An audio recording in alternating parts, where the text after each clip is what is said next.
step into the danger zone, you don't stop listening. It's Let's Find Out with Diego. Step into it. Ooh, yeah!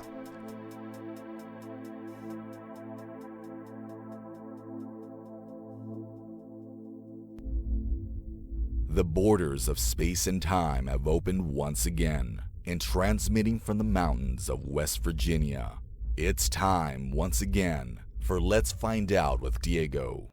The universe is waiting for you. All systems go. On this episode of Let's Find Out, our guest is an author, off-roader, martial artist, and former professional wrestler.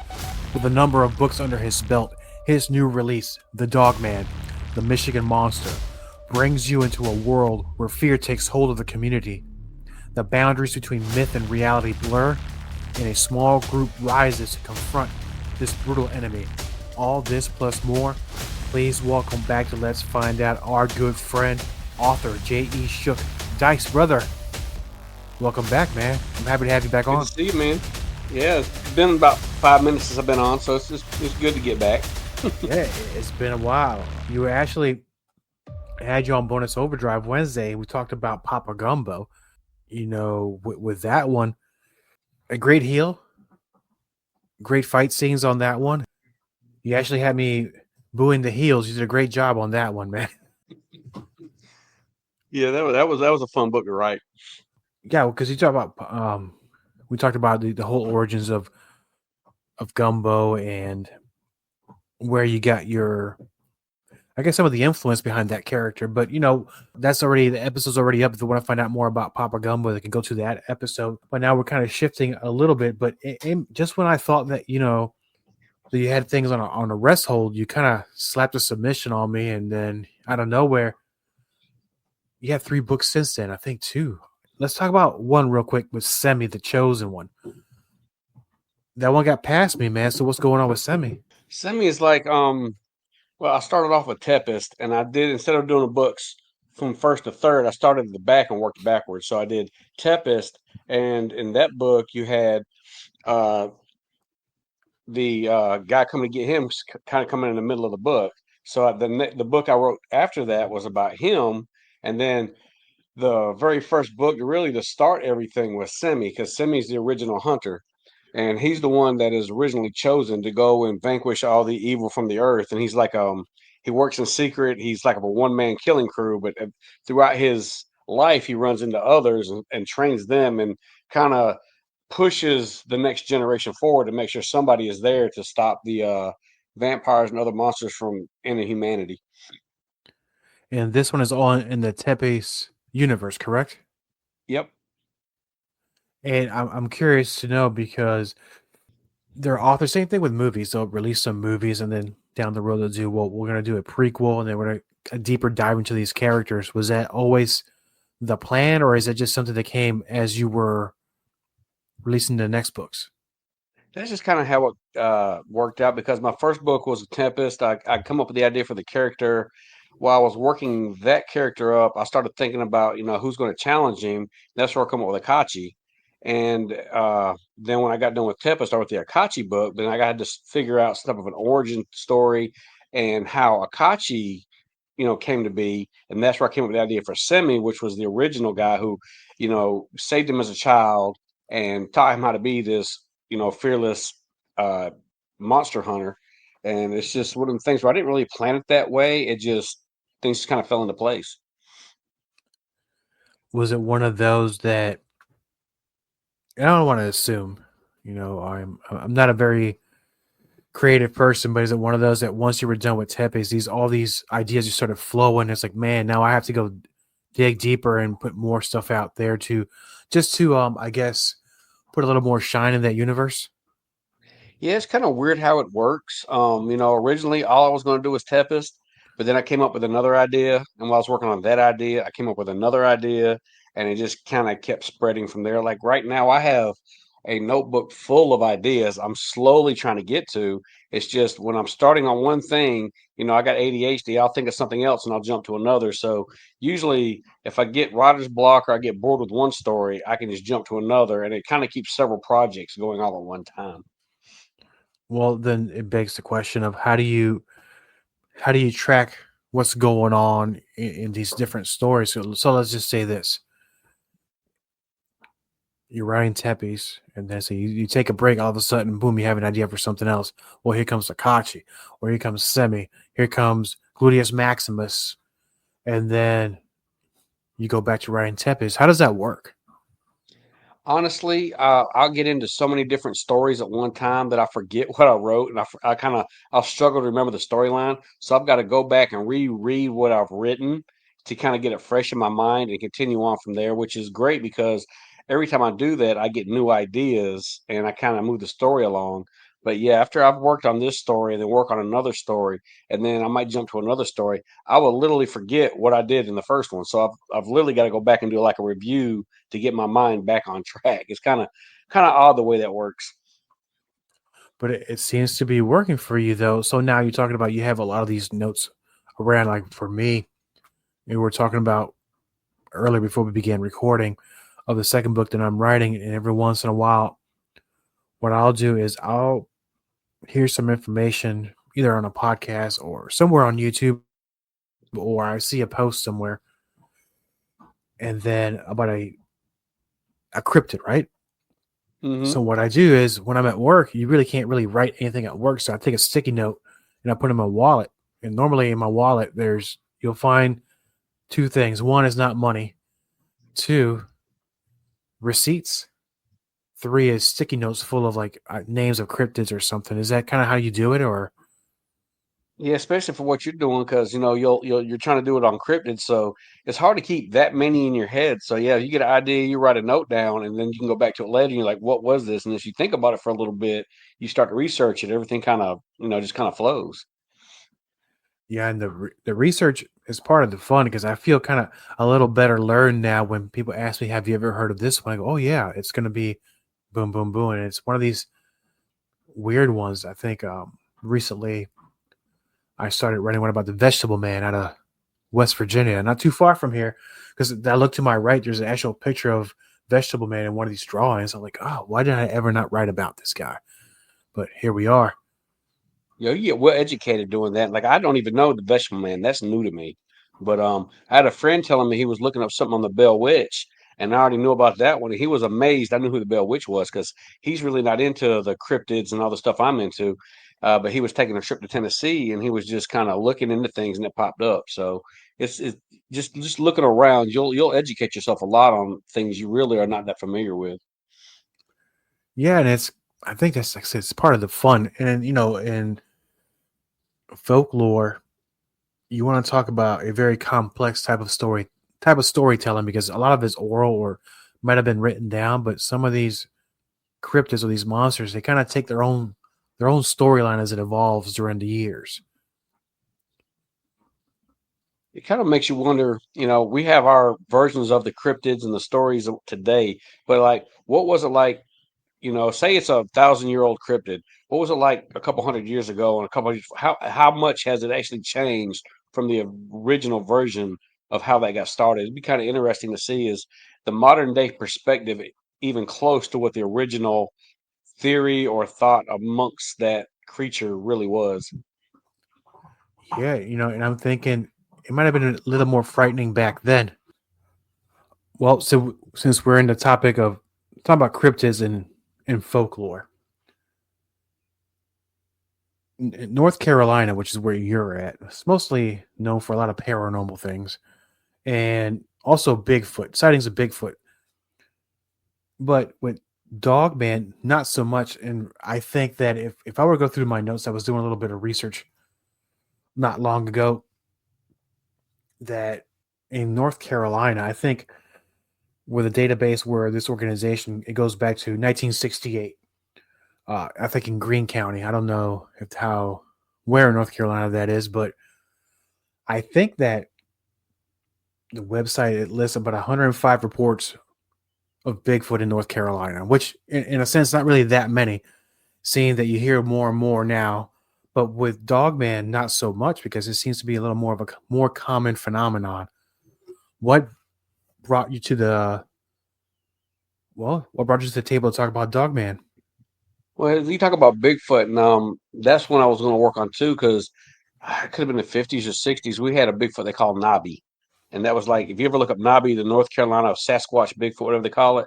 There's a story behind that, and that's the only big Bigfoot story I know of in North Carolina. But my parents are both from Michigan. I got a lot of family in Michigan, and when I stayed up there for a couple of years when I was a kid, turned into a little icicle in the winter up there with all the snow and the sub-zero temperatures, but.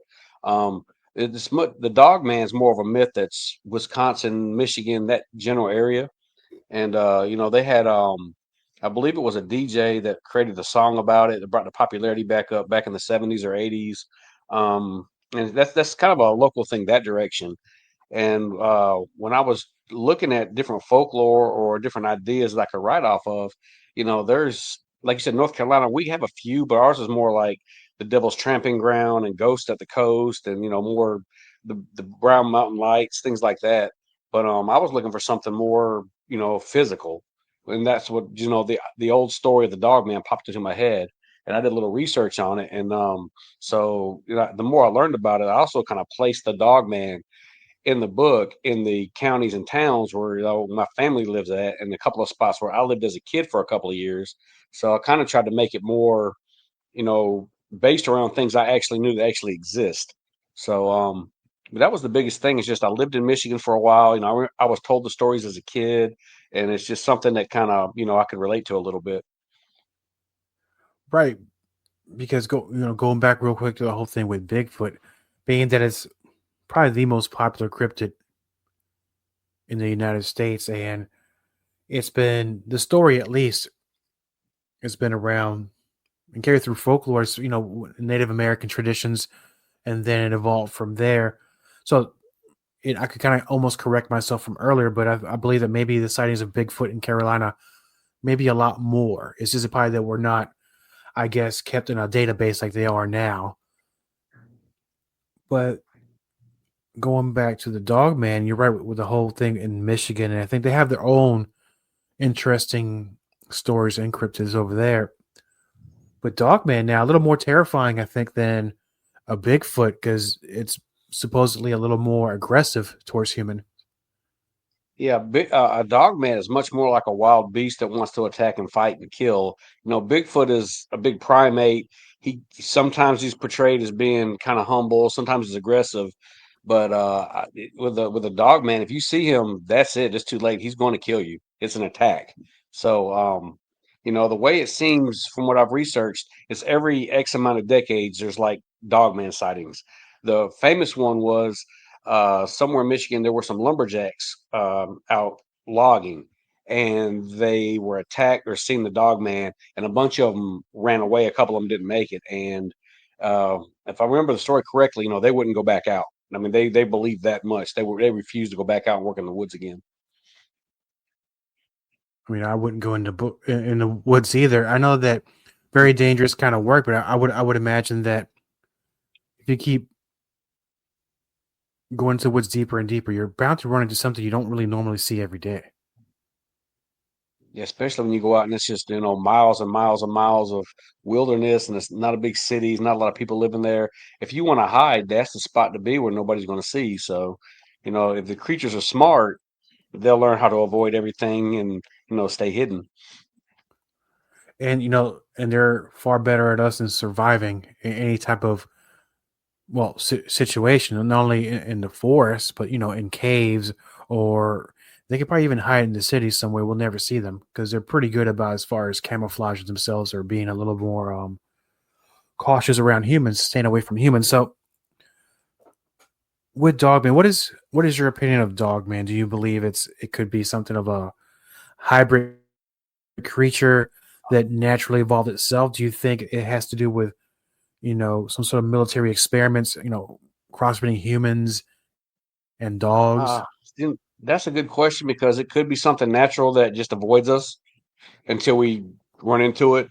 I have heard stories. I cannot remember the location, but there's a spot in Michigan where if you go, they run you out, and that's where some of the Dogman sightings were seen, and people were told you saw nothing and were forced to leave. So it could be something to do with the military. If they do exist, it's a hardy animal because if you think about how cold the northern winters are in the northern woods, that far north, the snowfall they get, the temperatures they get, there's if it's there, it's something you probably are never going to be a match for, even with a gun. So, whether it's a natural predator in the woods, whether it's something the military's playing with, regardless, it's not something you ever want to really run into. No, I would imagine. So I was just watching a documentary with my wife. It was just last night.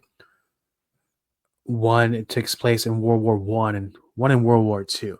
Now it escapes me where exactly the location was, but I think it was might have been, I want to say Finland or Sweden. And I know there's a history buff out there that's going to say, you got it wrong. Yeah, I most likely did get it wrong. But during one of those time periods where Russians were invading, well, actually, I don't think it was Russians. It was Germans were invading a certain part in one, and then and the other one was the Russians were invading somewhere in Finland, let's say. And there was a whole platoon of soldiers that were just mauled and demolished, and they never saw. I mean, they saw the dead bodies, but they never saw the dead bodies from another army that you would expect during a battle. At least each side take losses, but nobody took losses. Only the Russians did. Yeah, that shows you whatever type of creature that is. If it can take out a group of military guys that are heavily armed and well trained, that's definitely something you do not want to play with. At that point, even the military needs to back off and just be like, you know what, this area belongs to this thing. It's kind of like Jason around Camp Crystal Lake. He owns the lake. Don't go to the lake. You can't stop him. Same thing. If you're going in, you're going to lose. Let the creature have its space and just leave it be. That's the best bet, For especially in a place as sure. big as Russia. Yeah, and in this part of Finland, I'm just gonna say it's Finland. I'm gonna be corrected, Is and it that's Finland? fine. Yeah, somewhere in Finland, and there is a certain part in that mountainous region where the locals had their stories, but they were warned, don't go up there. Stay away from that place. And not even the Finnish soldiers went there. Now they were in the surrounding areas because they had their snipers and they're set up for this invasion, but that warning was ignored. Next thing you know, Yeah, if you got the locals warning you not to go somewhere and then even their military refuses to go, that's probably a really big red flag. You don't want to go and investigate for yourself just to see if they're wrong or not. That's because if you do encounter something, it's not going to work out well. That's insane. it is. And then the conditions these bodies were found was very interesting, man. But in your latest book, The Dogman, the Michigan Monster, what's going on in that story? Pretty much the dog man has become relative to a myth. People haven't seen it in decades. Everybody's going about their life, and there's an attack, and people don't really believe it's anything more than an attack of something. But as it goes through the book, people start to come on and realize we've got a serious problem, and the dog man is real, and he is going through this. You can call it his territory of several towns like Mecosta, Remus, Big Rapids, all through central Michigan, and he's kind of doing what he wants. So, and people have got to first accept that he's real and then try to figure out how they're going to deal with the problem. Today's a modern times and everybody thinks, based in science. And if there's anything that doesn't fit the mold in that, we kind of just blow it off and say that it's not real because we can't scientifically prove something. Well, what happens if something steps out of that mold we can't explain and it shows up? And in a way, that's something that I think could definitely happen, especially as we keep expanding to areas, building more homes and taking down more farms, expanding. I think we're going to run into something eventually that we never seen before, and it's going to freak a lot of us out.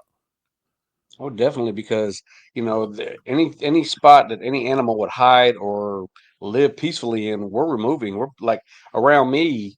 we bring in thousands of houses. I mean, where I live right now, when I first moved here, was out in the middle of nowhere in the country, and I've got subdivisions going around me. And they're saying by 2035, if people are not from North Carolina, they're not going to understand this, but they're saying we're like Cary Apex, which is a very big city. That's where everything's at, and there's thousands of people on top of thousands. That's what we're turning into very quickly. So, if you do that in an area that's been undisturbed forever, you're gonna wake something up or upset something that doesn't want you there. So, especially in areas like when I say Michigan, uh, there's a lot of farmland. There's a lot of open land up there that's not if you've never been, and depending on where you go, if you go out into the country, there's a lot of open land with it's just woods. And if you start going in and trying to put a town and a city and raise the population, you might find out there's more there than what we believe. So, it's a interesting thought. And that just might be what we need, though, because the same thing's happening here. It's kind of like the tentacles of Northern Virginia and DC, and man, they're just building so many divisions around here, subdivisions, townhouses, single families. Well, starting at the 400s. Okay, so far, I'm not interested. Two, they're gonna shovel something, and something's gonna come out. I promise you, it's gonna. If not here, somewhere else. But I don't know. Yeah, that happens a lot. There's just so much building going on. There's so much growth. And every couple of years in North Carolina, like they filled Raleigh. We have a place called the Triangle, and that place is almost full. So what they're doing is they're branching out to all the surrounding areas, and they're slowly making their way down to us. But every couple of years, you'll hear about construction workers, be digging, and all of a sudden start pulling bodies out of the ground. And usually it's like either a Revolutionary War or a Civil War pit where they didn't give you proper burial. They dug a pit, threw all the dead soldiers in the ground, and covered them up with dirt, and then they're lost and forgotten. They found several of those while they were building, apartment complexes, businesses, roads. So, people were claiming they see all these ghost sightings and all this paranormal stuff. And then you realize a lot of this stuff is sitting on top of burial grounds that have been in the ground for 200 or 300 years. So it makes you kind of wonder what's going on. Right, and this is a kind of like a worldwide phenomenon in a way because it's been going on since, oh my gosh, long before we were born.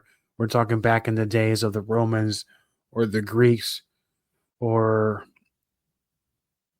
even Spartans, because back then, even Egyptians, because if you look back, each civilization builds on top of the other one, and you don't know exactly. So I'll take it for instance, going back to the whole apartment complex thing. People just move into these apartment complexes. They don't think twice, but they don't think about what did we build on top of? What was here beforehand? But it's one of those things. No idea about the past. No idea. No, it's kind of like Poltergeist too. When they had that house and they went in the pool, and because they built that house on top of something they shouldn't have built a house on, and then the pool, what was it? Had some sort of dead bodies in it, or something came out of the pool. Yeah, something freaky. It was. So be that as a warning. I don't even like pools now, man. So after watching that one, so I'm thinking, what are you writing now? Because every time when I talk to you, I'm thinking, well, you're going to take a break. Boom, something else happens. So I say, here's why I say that. Because when I talk to you about Gumbo, you wrote a kid's book around that time too, right? Yep. Yep, everyone picks their nose, and that was just a thing that kept popping off the top of my head because we went on vacation with a family we're friends with, and the whole time we were down in Kissimmee, there was a little set of twins, 4-year-old twins, and their nose ran nonstop the whole time they were there, and they, kids just kind of touch and rub and being kids, and I'm sitting there looking at them, and it just dawned on me, I made a book, and I based it off of what I saw from just watching them, wipe their nose and pick their nose the whole time because it's like I don't know what it is about little kids, but it's like their nose never stopped running. It was kind of gross, but you get used to it. But it's like that's where the idea of everyone picks a nose comes from because the kids just is like a faucet. It's true. I can't see. I'd ever seen a kid without his nose running sometime or another, right? Yes, it's I don't have kids, but I've seen everybody else that does, and I'm like, yeah, you better keep napkins. Yes. Sometimes you see that one snot bubble. Ugh. Yeah, Yeah, I know. yeah, you It's do. yeah, man. So going back to Michigan Dog, man, something a little more adult instead of Yeah. talking about that kind of stuff. But no, and I'm glad you kind of wrote a kid's book because it seems like you had fun doing that. Yeah, it was a lot of fun. It's, come with a bunch of different ideas. It's a simple, silly book, but it was fun coming up with the ideas for it. So now, have you ever had an experience with a cryptid? Um, trying to think of a legitimate cryptid. I know I've ran in before they cut the woods down behind my house and start putting in houses. I ran into coyotes in the backyard, which felt like a cryptid because I was taking a bunch of food out we'd got in cooking. I was going to just dump stuff out in the wood line, and I seen an outline of something growling at me, and I was like, "What is this?" It was a coyote back there munching on what I'd been throwing in the woods. But an actual cryptid. I've had a couple of paranormal type things happen, but I can't think of any actual cryptids that I've ever actually ran into. So I wish I had a good story for that, but I really don't. No, and that's all right because I don't think I think that happens less as compared to paranormal experiences. Yes, got to because I guess the paranormal can go where they want, where the cryptids are kind of in their own areas. You kind of gotta go to where they are to really have to deal with those guys. Yeah, true story. Because unless you're going into the woods, you might run into one in there. Not as much in like cities and things like that. But I have heard that every once in a while, like these wild stories about something we spotted in an actual city that's well populated. If it's not a Bigfoot, it could be a werewolf or something like that. I think there was around the Richmond, Virginia area where they had sightings of werewolves probably the last few years. And Richmond still a little bit country, but it's pretty much getting citified. Yeah, it really is. I've been through there a few times, and if it's hiding, it's doing a good job.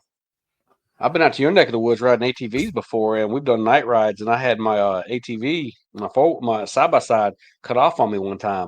And if you ever want to know what fear is, sit in the middle of the side of a mountain, miles away from everything, and just listen. We've done this before, where me and two other guys were out, and we just killed all the lights, the power. We just sat in the darkness, listening to nature.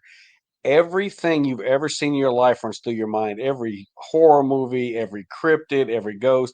We're three grown men, all 40 years old plus, sitting out there. We're like, you know what? Let's turn the machines back on. Let's get the lights back on. It's too creepy for us. So, yeah, this is it's amazing when you get out away from technology, away from people, away from the buildings, and you're just sitting in nature. That's about the scariest thing you can do at night. I had a similar experience not long ago when I first moved to a mountain in Front Royal, Virginia. I never heard a fox before at that What time. does the fox say? Yeah, something very similar to that. And I thought that somebody was strangling a child somewhere or some woman some go and I'm looking out the window and I'm like, what the hell's going out there? It's my first week on the mountain, and I learned pretty quick because there's I started seeing black bear. Finally saw that fox make all them noises, wild turkey. Everything is out there. It's beautiful, but if you're not accustomed to that kind of environment, you're sitting there at night, like just like you said. I had nothing on, not even the lights, and you start hearing these sounds. You start hearing branches break in the forest or in the mountain. You're like, oh man, Have you ever heard a peacock? My neighbor has a peacock, and it sounds like a screaming child. I was out the other night walking in my car, and a peacock was behind my house, and when it screamed, I about scared the mess out of me because it just sounds like a somebody's hurting a kid and is screaming at you. It's terrifying. I was like, "Is that peacock?" I was like, "I cannot deal with having that in my yard every day." no, and that might have been what I heard too, because there was wild turkey out there. But let's go back to, because I'm curious.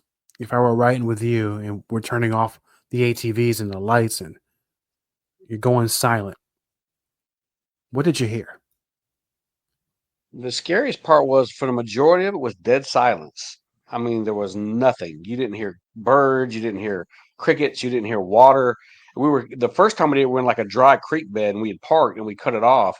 And you just see the stars. You can kind of make out the trees, but you just feel like everything's on top of you. It's just then you'll hear an animal here or there. It's usually like a bird or something. But we sat there for a couple of minutes with the lights off, and as relaxing as it should be, just the fact we're on the side of a mountain and you didn't hear anything, that was so creepy to me. As just, and I wasn't the only one. My buddies, we all got kind of sissified and decided we need to turn the lights back on real quick, and we kept riding. But the night my side by side decided to want to stop working, that was creepy because as they were pulling me out, we can't move very fast, and just as you're going through, you see shadows from the lights and stuff. And it's all very creepy, and it makes you feel like you're in a horror movie because you're waiting to see something pop out at you. Nothing ever does, but your imagination will get the best of you. But you never know because it's unknown territory to you guys going out there because it's not your hometown, so anything can happen. Being that you're experienced now with off-roading and going at night and all these things, what do you guys take with you in case you guys get in trouble? Usually, you got stuff to pull with. If you're smart, you have spare tires, but we don't. But we always just go with friends. Make sure you got enough people, so if something happens, you have somebody with you to help you. But really, we're minimalists because we don't plan on staying out too late or going out way too far. But we might go out and ride 20 miles. So if something happens and you're out there, you're out there. So it's we just don't go alone. That way, if you need a ride back or somebody's got to pull you or an emergency happens, you do have somebody with you. But if we were smarter, we'd probably take a medical supply kit with us and a few other things. But for the most part, we just get out and ride. Wow, you just braving the wild. No firearms, no flares. No, that's a really good idea. We should have probably both because we could be out there and all of a sudden there's a bear or something out there. But so far, we haven't had that issue. But if it ever did happen, I don't even want to think about it.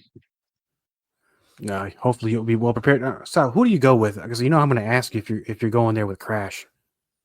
He's gone one time. He went last year with us. We do a boys trip every March. In March of 2024, he went and he rode with another guy. Did you ever meet Rambunctious Bobby Burnett or Razor Gas? His two gimmicks? If I saw a picture of him, did he wrestle for Cat? He may have. I don't know. He was everywhere. He was good friends with the Hardy Boys. He wrestled a lot, but he went with him and he drives. He has fun when he rides, and I think he scared Crash to death. But I'm trying to get Crash to go back out with us. He had a good time. It's just finding the time and the money and spots to ride. It'd be a little difficult getting everybody together. Yeah, but you're hauling all these things with you, right? Yeah, we got everything with us. We go, we take everything with us. Like I used to have a 4-wheeler. I got a side by side now, and I'll load everything I can on it, and we just take off. That's awesome. I'm kind of jealous of you because every time I see you, you got all these pictures. You're out there having fun. You're going to concerts. You're living life, man. You're writing your books. We're trying. It looks more like it looks better than it is, but we have a good time. Oh no, I can tell. We're still young, man. We still got a lot of good years. We're gonna do more. Oh yeah, like I just went to the AC/DC concert Friday in Tampa, and that was a phenomenal concert. If anybody's never been, that's the concert to go to. That place was sold out and it was loud. And if you guys haven't had a chance to go out and ride or get in nature and get away from things, that's the best place to be. You want to get rid of your problems, go find nature. And then with finding nature, you normally go in West Virginia. Are you doing them any other state? Yeah, well, Kentucky, West Virginia, Tennessee. Those are the main spots. We've done Alabama, we've done Georgia. I'm in North Carolina. Our parks really aren't that great, but we find spots. You're begging for a Bigfoot encounter, man. If it ever happens, it'll be amazing because I'm like, this is too good to be true. I've got to get pictures. I've got to be able to record this. I'm like, hopefully it won't be grainy footage. I'm like, that would be a dream come true as long as it doesn't become a nightmare. Man, you got a GoPro. I guarantee you that son of a bitch still going to be blurry. It will be. I'll be 3 feet from and take a picture, and it'll be blurry as can be. I know. But, and that might just be in all seriousness, that might just be something they have where they can manipulate something like that some sort of, I'll call it, for lack of a better term, a superpower of sorts where you can't really film it because it might radiate something that kind of messes with the cameras or electronics. It could, because I'm actually working on a Bigfoot book, but it's slow going. and I'm just calling it Nobby because that's the North Carolina Bigfoot. You said what books I'm working on? God, I'm working on one about Bigfoot. Working on one about it's like a buddy cop thing, kind of like not kind of like Lethal Weapon, but it's different. Let me think of the ones I've been working on. I got another one that's about people in a Japanese prison camp during World War II. Because everybody thinks of World War II, they think of Hitler, they think of the Nazis and all the terrors they did, but people don't realize the Japanese were actually worse. I mean, Hitler killed 6 million people. That's terrible. But the Japanese actually killed like 20 million people. So, this is more about guys trying to get away from the Japanese during World War II, which again, it's going to take me forever to write that book because that's a lot of research. But I get different ideas and I just work on different stories, and it takes forever to get them written, but they slowly come together. It's been, from what I've seen, the books that I have of yours are usually pretty short, and it's kind of cool being short books because you fit it all in there within 100 pages. This Michigan Monster is a little bit longer. Is that the longest book you've written? Yeah, it is. I want to say that when I had it on the computer, it was about 300 pages, but when my publisher got done, it was closer to 4. So it's a much thicker book. The other ones were more short stories. This is like a full out novel size book. If you really like reading, it'll take some of your time up.